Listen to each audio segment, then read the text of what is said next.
Thank you. Good morning and welcome everyone to this analytical corner on Poseidon's wrath, future losses from floods and tropical storms. I'm Rodolfo Dalorto from the Secretary's Department, and I will be your moderator today. Before I introduce our presenters, let me ask you two things, please. The first one is to make sure your phones are on silent. And the second one is that after the presentation, we will have 15 minutes to take as many questions as possible. So with that, let me introduce our two presenters, Mahmoud Kudlukaya and Katerina Lepore.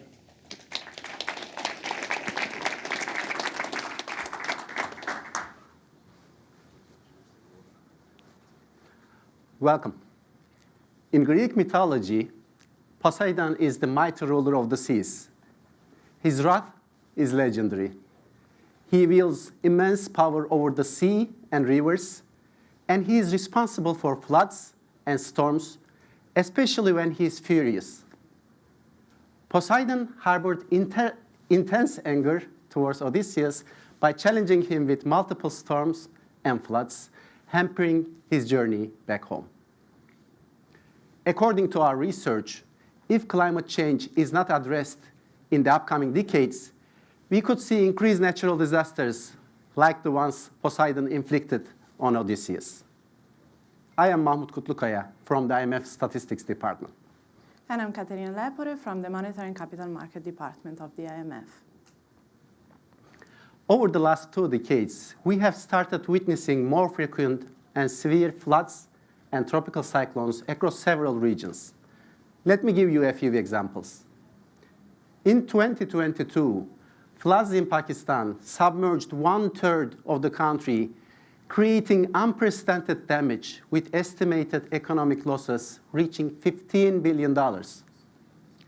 Hurricanes Irma and Maria in 2017, both Category 5 hurricanes, struck several regions in the Caribbean region. Estimated damages in Puerto Rico alone exceeded $100 billion. On a global level, economic losses associated with natural hazards have averaged around $170 billion per year over the past decade, with peaks of $300 billion in some years. This is around 0.3% of world GDP. Surely floods and tropical cyclones are not the only climate change-related hazards, but they are among the most important in terms of economic impact. I briefly explained what has happened in the recent past. Katerina, can you please tell us how the future may look like? Sure, Mahmoud. As many countries adopt measures to reduce risks from natural disasters, it becomes of first-order importance to assess future economic losses under various climate scenarios. Certainly, we cannot tell today what the future will look like, but we can look at different possibilities using climate scenarios. Climate scenarios are not forecasts. They represent possible climate change futures. Each scenario explores a different set of assumptions about how society, the economy, and as a result, temperatures and emissions will evolve. To help you better visualize what we mean by climate scenarios, let us tell you a story of 2 cities as of 2100. The one on the left is an imaginary city under the Taking the Green Road scenario, which assumes the world shift towards a more sustainable path. You may see a greener world and more renewable energy. The right-hand side pictures is an imaginary city relying heavily on fossil fuels for economic development. In this scenario, according to this depiction, the outlook is gloomy and there are higher losses from increasing natural disasters as global temperatures rise faster. Let's now drill down a bit further on how these climate scenarios can lead to economic losses. We estimate forward-looking economic losses from floods and tropical cyclones under 3 climate scenarios. First 2, the low and high emission scenarios I just described, namely Taking the Green Road and the fossil fuel developments, and a third scenario called Middle of the Road, which is an intermediate emission scenario. Here, the world follows a path in which social, economic, and technological trends don't shift much from historical patterns. Using a standardized methodology and building from detailed data, We estimate the impact from floods for 183 countries, and from tropical cyclones for 89 countries. Our methodology can be customized as needed. For instance, to focus on a sub-region or specific locations. Mahmoud, can you explain the methodology in more detail? Sure, Katerina. I'll be happy to explain further. So damages arise as a result of the interaction of three components: hazard, exposure, and vulnerability. Hazard captures the intensity of the natural disaster. Think of this as the speed of wind during a storm or the height of water during a flood.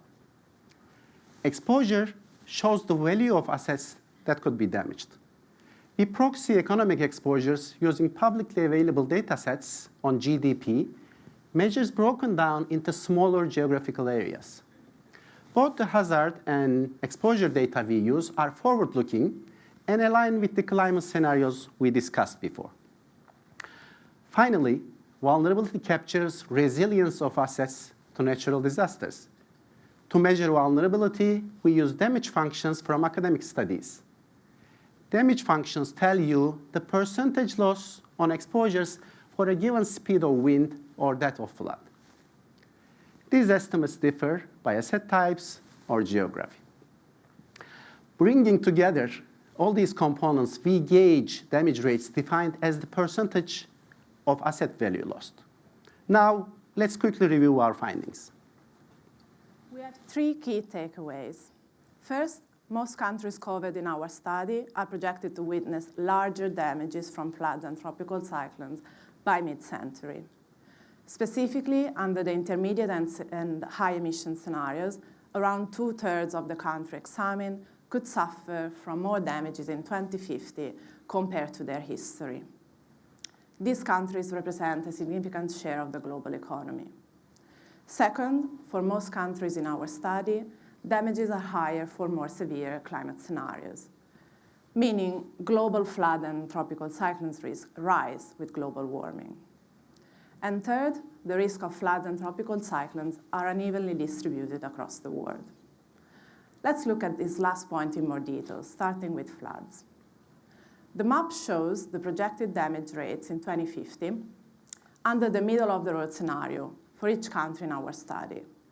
The size of the bubble provides the estimated damage rate for the country, and the color red helps us draw attention to countries with larger damages. As you can see, flood risks are widespread across several geographical regions. Countries with the highest potential damages are mostly in tropical and subtropical areas. They also tend to have small land area. Think, for example, about small island countries. Their economic activities are more concentrated around the coast, and coastal floods can be particularly destructive. This is contrary to countries with large land areas, where localized floods would only impact a small portion of the country. Let's now look at tropical cyclones. Damages from tropical cyclones are much more concentrated in certain regions. Countries with the highest damages are in the Caribbean, South and Southeast Asia, Eastern Africa, and Oceania. When assessing risk for a specific country, it is essential to consider not only the damage rates, but also their changes relative to their historical level to obtain a complete picture. For example, we estimate large increases in damages from tropical cyclones in 2050 relative to history for some countries in Central America. We invite you to visit the Analytical Corner website for our IMF forthcoming paper, which provides more details. The damages estimated in this research are a step towards closing forward-looking physical risk-related data gaps, one of the recommendations of the G20 Data Gaps Initiative 3 on climate change. The findings from this study can serve as a valuable starting point for climate risk analysis. Let me explain why. Better understanding of forward-looking risks from natural disasters is a priority topic for several countries in this audience. As we all work towards this goal, it's helpful to have a globally consistent framework to set the stage for risk assessment. Our results can be used for a wide range of applications as damages from natural hazards represent the key variable that connects physical climate science to economic and financial sector risk analysis. These estimates can be used for cross-country assessment of the importance of certain physical risks and connect future climate change scenarios to economic and financial sector risk analysis. However, it is important to use caution when interpreting the results due to uncertainties stemming from climate change modeling and limitations when using global data sets. For example, these analyses can be expanded further when country-specific and more granular data are available. So, how did Odysseus return home safe? He developed strategies to cope with obstacles created by Poseidon. Athena, a friend of Odysseus, provided guidance throughout his journey. And when Poseidon sent a storm, Leucothea provided him with a magical wheel that allowed him to swim safely ashore. In this modern world, you may not need Athena. The IMF is now providing capacity development and technical assistance on assessing the impact of physical risks on the economy, including the financial sector. Or you may not need a magical wheel, but adaptation measures such as flood walls to protect your cities. While we may not be able to make Poseidon happy tomorrow, we hope that our analysis can help countries better prepare for his possibly changing moods in the future. Thank you.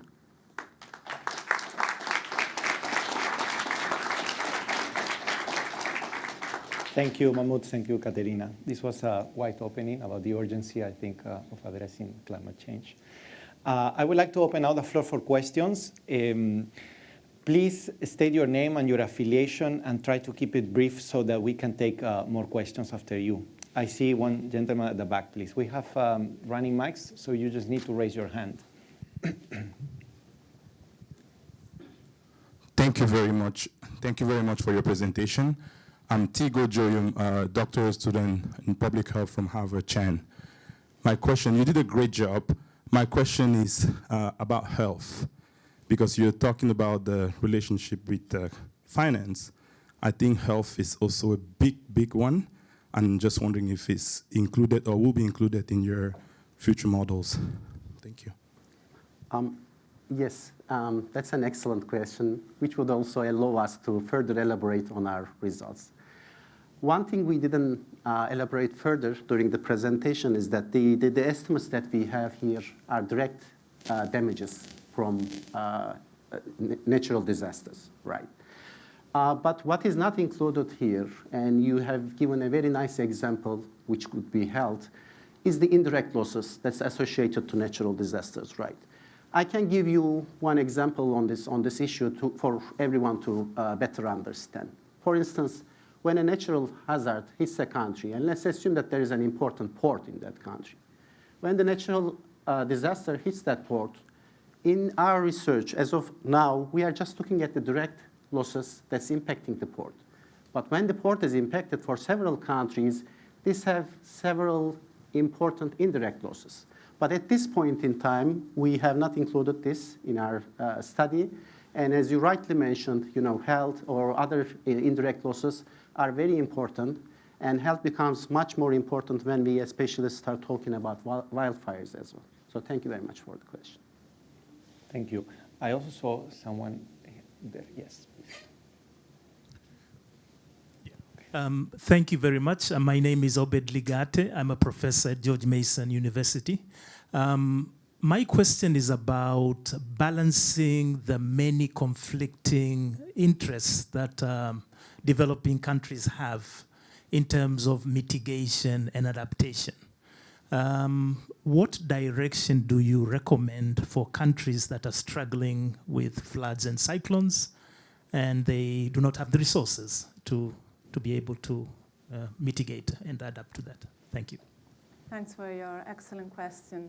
So in this study, we don't provide any prescriptive policy indications about adaptation and mitigation strategies, But that's definitely a very important application of the study. So the way we see our study adding to this discussion is that you can use these country-level damages as an input into macroeconomic models to estimate the potential macrofinancial scenarios and macrofinancial implications of different investment strategies. So while we don't directly provide an indication, our estimates are definitely an important input and can be used for countries to then estimate the different impact of adaptation and mitigations. Thank you. We have a question at the back.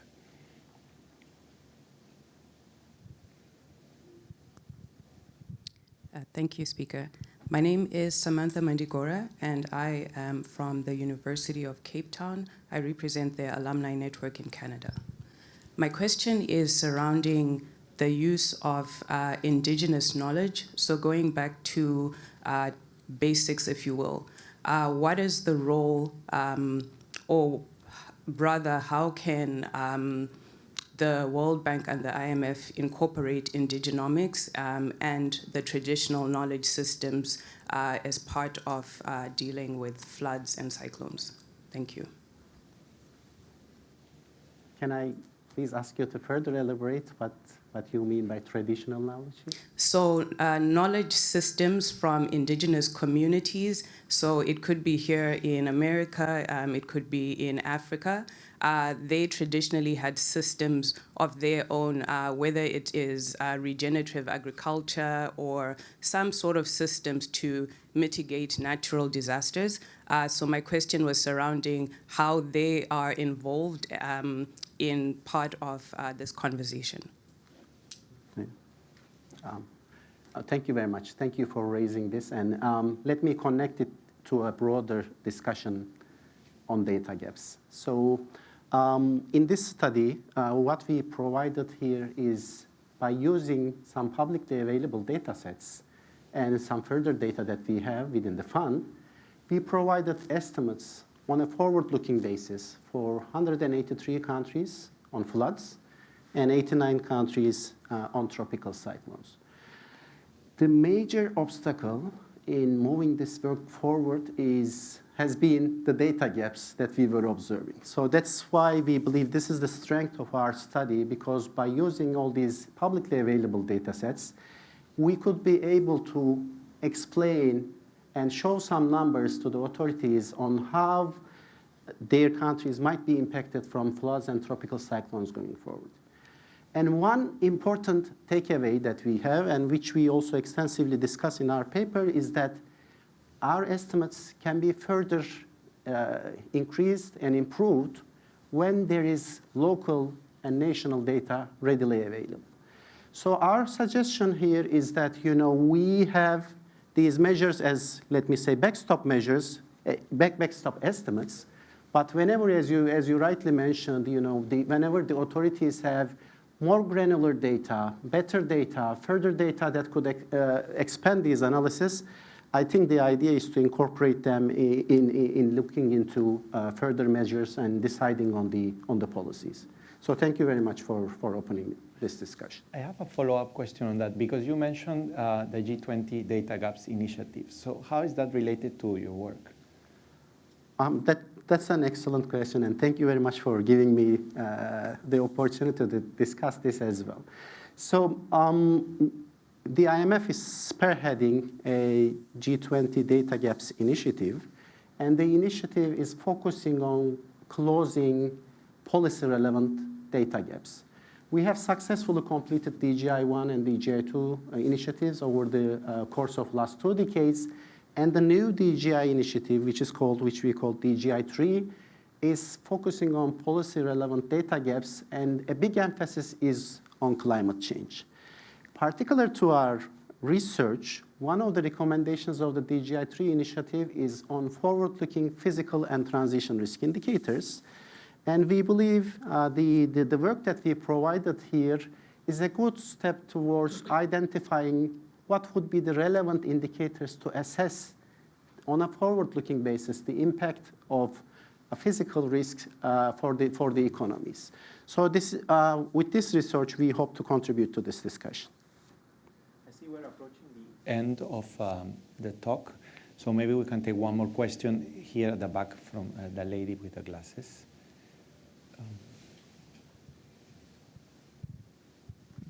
Thank you very much for the presentation. Ramona El-Hamzawi, USAID in Washington, the Center for Climate Positive Development. Just curious as if your model looks at the number of climate refugees and if they would, because of those big red circles and the orange circles, is that also numbers of individuals? And would those be permanent refugees or cyclical refugees depending on what's happening in the environment? Thank you. Sure. So let me clarify what our maps show. So what we produce is damage rates in terms of capital for the country. So the size of the bubble represented basically the damage rate for one country. And that's because the type of exposure data that we use is a proxy for economic assets. So we use GDP as a proxy.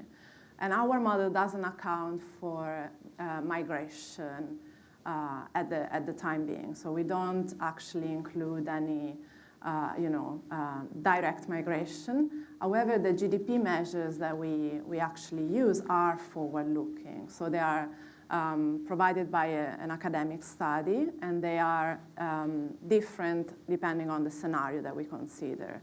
So depending on the narrative of the scenario, there is actually implicitly some type of population change included in our data set.